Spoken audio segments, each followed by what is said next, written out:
द्वैत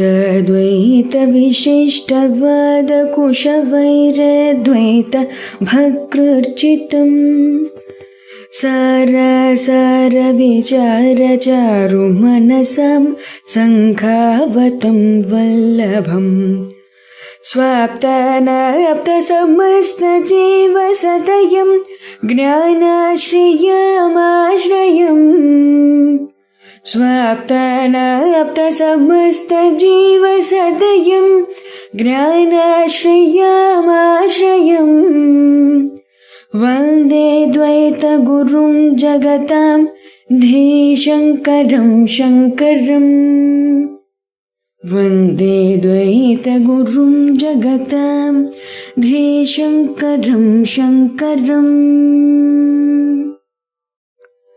श्रुतिस्मृतिपुराणानाम् आलयं करुणालयं श्रुतिस्मृतिपुराणानाम् आलयं करुणालयं नमामि भगवत्पादशङ्करम् नमामि भगवत्पादशङ्करं लोकशङ्करं లోకశంకరం. శ్రీ గురుభ్యో నమః. శ్రీ శ్రవణ ఛానల్కి శ్రోతలందరికీ కూడాను మరొకసారి స్వాగతం. ఈరోజు మనం 269, 270 శ్లోకాలను చెప్పుకోబోతున్నాం అనమాట. ముందుగా 269 శ్లోకాన్ని చూసేద్దాం మనం. అహం మమేతి యో భావో దేహాక్షాదావనాత్మని అధ్యాసోయం నిరస్తవ్యో విదుషా స్వాత్మనిష్ఠయా. ఇప్పుడు దీని ప్రతిపదార్థాన్ని చూద్దాం. అనాత్మని అనాత్మయైన దేహక్షాదో దేహేంద్రియములయందు ఆది పదము చేత ప్రాణ మనోబుద్ధ్యాదులను కూడా అని గ్రహించాలి అంటున్నారు ఇక్కడ గురువర్యులు పుల్లెల శ్రీరామచంద్రమూర్తి వారు. అహం మమ ఇతి నేను నాది అను యహ ఏ భావః భావం కలదో అయం ఈ అధ్యాస అధ్యాసము విదూష శ్రవణ మననములు గల పురుషశ్రేష్ఠుని చేత స్వాత్మనిష్టయ స్వాత్మయగు బ్రహ్మయందు పూర్తిగా స్థితి అనురూపము గల నిధిధ్యాసముచే నిరస్తవ్య సమూలముగా నశింప చేయదగినది అంటూ ఇందులో అర్థం వచ్చింది. అలాగే దానికి కంటిన్యూషన్గానే మనం ఈ రెండో శ్లోకాన్ని కూడాను వినేద్దాం. జ్ఞాత్వా స్వం ప్రత్యగాత్మానం బుద్ధి తద్వృత్తి సాక్షిణౌ సోహమేత్యేవ సద్వృత్యా అనాత్మన్యాత్మమతిం జహి. ఇప్పుడు దీని ప్రతిపదార్థాన్ని కూడా చూద్దాం మనం. స్వం తనను బుద్ధి తద్వృద్ధి సాక్షిణం బుద్ధికి గాని దాని వృత్తులకు గాని సాక్షియగు ప్రత్యేగాత్మానం ప్రత్యేగాత్మనుగా జ్ఞాత్వా తెలుసుకొని సోహమిత్యేవా నేనే ఆ పరమాత్మ అనెడు సద్వృత్యా కాలత్రయాబాధ్యమగు అభేద జ్ఞానము చేత అనాత్మని అనాత్మయగు బుద్ధ్యాధికమునందు అని తీసుకోవాలన్నమాట. ఆత్మమతిం అహంకారమును జహి నశింపజేయును అంటూ దీనికి అర్థం వస్తుంది. ఈ రెండు శ్లోకాల తాత్పర్యం ఏమిటి అన్నది చూద్దాం. దేహము ఇంద్రియాలు మొదలైన అనాత్మ వస్తువుల్లో జీవునికి ఉండే నేను నాది అనే భావమే అధ్యాస. విద్వాంసులైన వారు ఈ అధ్యాసాన్ని ఆత్మనిష్ట ద్వారా దూరం చేసుకోవాలి అంటూ చెప్తూ అది ఎలా చేసుకోవాలి అన్నది 270 శ్లోకంలో చెప్పారనమాట. ఏమని? ప్రత్యేగాత్మ స్వరూపమైన తన్ను తాను బుద్ధికి దాని వృత్తులకి సాక్షిగా తలచి ఆ బ్రహ్మను నేనే అనే చక్కటి భావంతోటి అనాత్మ వస్తువుల్లో వ్యాపించి ఉన్నట్టి ఆత్మబుద్ధిని త్యజించాలి అంటూ చెప్పడం జరుగుతుందన్నమాట. అంటే ఇక్కడి నుంచి మనకి ఏం చెప్తున్నారు? ఈ వాసనా త్యాగానికి సంబంధించిన విషయాన్ని చెప్పడం మొదలుపెట్టారు కదా, అందులోనే ఎలా ఎలా చెయ్యాలి అన్నది ఇక్కడ నేర్పిస్తున్నారనమాట. ఇప్పుడు దీనికి తగ్గ విశ్లేషణను కూడాను మనం చూద్దాం. ఈ శరీరము, ఇంద్రియాలు మొదలైన అనాత్మ వస్తువుల్లో నేను నాది అనే భావం కలగటే అధ్యాసం అని అనుకున్నాం కదా. ఈ అధ్యాసాన్ని జ్ఞాని స్వాత్మనిష్ట ద్వారానే తొలగించాలన్నారు కదా.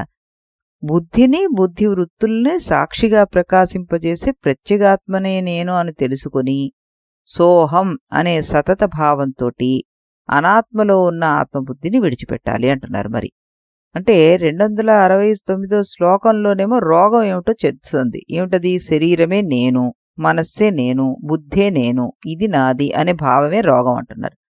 ఇక 270వ శ్లోకం మనకి మందు ఏంటి అన్నది చెప్తుంది అనమాట. ఏమిటా మందు అంటే శరీరం కాదు, మనసు కాదు, బుద్ధి కాదు, వీటిని తెలుసుకుంటున్న సాక్షిణి అనే నిష్ట. ఆ నిష్టే మందు అంటున్నారు ఈయన ఇక్కడ. బృహదారణ్యకోపనిషత్తులో అహం బ్రహ్మాస్మి, నేనే బ్రహ్మను. ఇక్కడ శరీరం బ్రహ్మ కాదు, మనస్సు బ్రహ్మ కాదు, అన్నింటినీ తెలుసుకునే చైతన్యమే బ్రహ్మ అన్నమాట. నిత్యో నిత్యానాం చేతనశ్చేతనానాం ఏకో బహూనాం యో విదధాతి కామాన్ అన్నారు. అంటే అనేక జీవుల్లో ప్రకాశిస్తున్న చైతన్యం ఒకటే, శరీరాలు మాత్రం అనేకం, సాక్షి ఒకటే.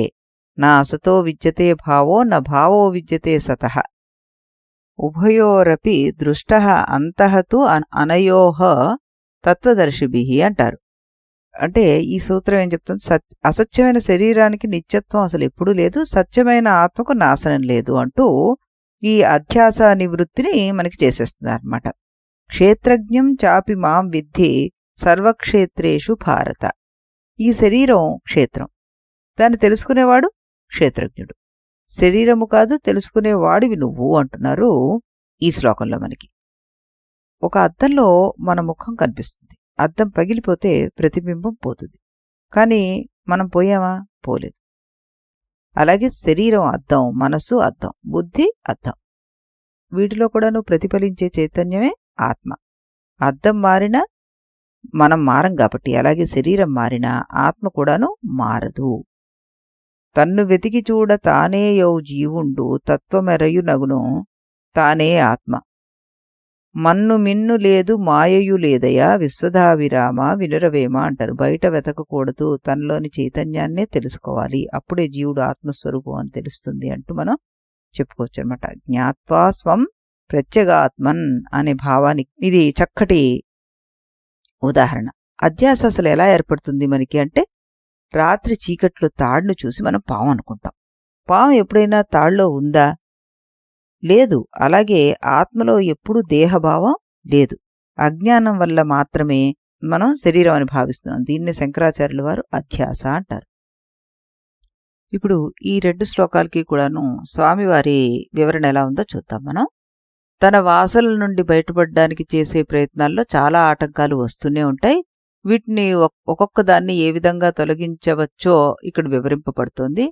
నేను, నావి అనే భావాలే ముఖ్యమైన ఆటంకాలు. శరీరంలోని అహంకారమే నేను అనబడుతుంది. ఈ అహంకారమే బాహ్యంగా విస్తరించి నావి అనబడుతోంది. ఈ నావి అనేది నేను అనే దాన్ని విశదీకరించడం వల్ల ఏర్పడుతుంది. నేను వ్యాప్తి చెంది వస్తువుల్లో ప్రతిబింబిస్తే నావిగా మారుతుంది.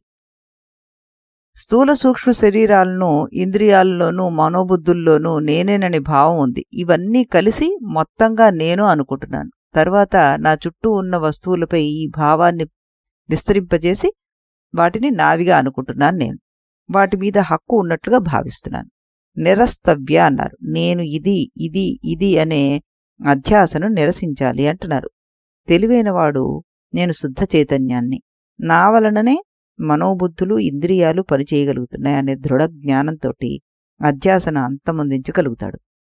వీటన్నిటి పనులను చూసే సాక్షిని మాత్రమే నేను అని గుర్తిస్తాడు. నేనే బ్రహ్మని అనే దృఢ జ్ఞానంతో విజ్ఞుడై ఉన్నవాడు నేను మనశ్శరీరాలను అనే అధ్యాస నుండి విముక్తి పొందగలుగుతాడు అంటూ ఇందులో చెప్పడం జరిగిందనమాట. ఇక 2వ శ్లోకంలో ఆయన ఏం వివరిస్తున్నారు అంటే, ఇక్కడ జ్ఞానం అన్న పదం కేవలం పుస్తక పరిజ్ఞానాన్నే సూచిస్తోంది.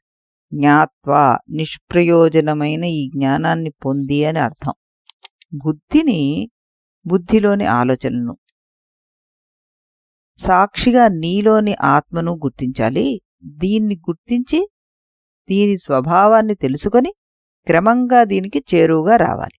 నేనే అది హంస, అతడే నేను సోహం అని తెలుసుకోవడమే ఆత్మవైపు తిరగడం. మన శరీరాల సర్వకర్మలను కేవలం సాక్షిగా చూస్తూ జీవించడం ప్రారంభించవచ్చు. ఈ అభ్యాసం వల్ల నేను ఆత్మను అనే భావం బుద్ధిలో దృఢంగా నాటుకుంటుంది. ప్రస్తుతం నేను అన్నది శరీర మనోబుద్ధుల్లో మాత్రం ఉంది. ఈ అహంభావాన్ని విడిచిపెట్టి నేను ఆత్మని అనే నిశ్చయ జ్ఞానాన్ని పెంపొందించుకోవాలి. ఇంతకుముందు నేను, నావి అనే భావాలు ఆటంకాలను స్వ ఆత్మనిష్ట ద్వారా తొలగించుకోవచ్చునని తెలుసుకున్నాం.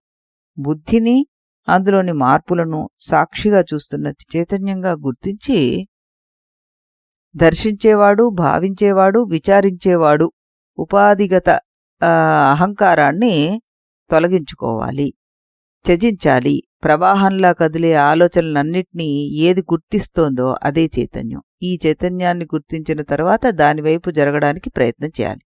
ఈ చైతన్యంతో తాదాత్మ్యం చెందడం వల్ల మాత్రమే ఈ విధంగా దగ్గరవడం సాధ్యమవుతుంది.